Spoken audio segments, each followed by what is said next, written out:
A lot of what we had to make sure that we did with the art style was to, in essence, make it still feel like the post-nuclear world that it was. And that is the kind of the weird 50s, but 100 years after the 50s, if the 50s just stayed the 50s, and then bringing in this idea of Vegas. Josh had one of the first team meetings, and he talked about Vegas as being one of his ideas, but more importantly, that it'd be the Rat Pack era.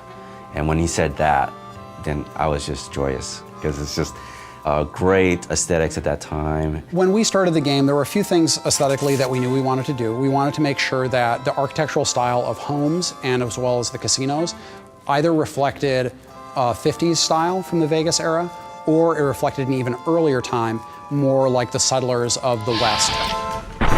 But it's all about Vegas. And so we want to make sure that we have this feeling of sort of this neon, and again, it feels like you're going in there and you're playing around with the mobsters, you're playing around with the Rat Pack. The scope of this game is massive. You have basically a city in the middle of this area, and then the territory stretches all around the city and does stretch out all the way to Boulder City and to the dam. When doing Vegas, we didn't want to neglect any of the surrounding areas around Vegas. We wanted to make sure that we had Fremont Street realized, and we have a location called Freeside in the game before they even hit Vegas. And I think once they get a taste of that, they're going to be suitably intrigued to go, okay, well, if that's Freeside, hell, I wonder what Vegas is going to be like.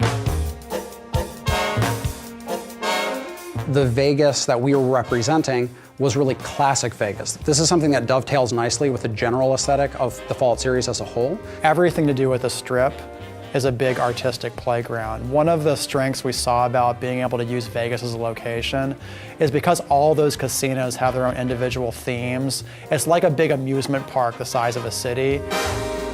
And not only do designers have a lot of fun doing quests for those areas, but artists have a fantastic time going, you know what? We can just play around with this location because that's what Vegas is all about. When I take pictures or give reference and then say, I kind of want to like it like this, I'm kind of going to want to like this, it's very nice to see the artist come back with something that's even better than what I had imagined in the first place. I think people are really going to dig how different it is from the Capital Wasteland and how we sort of captured the feeling of the Mojave.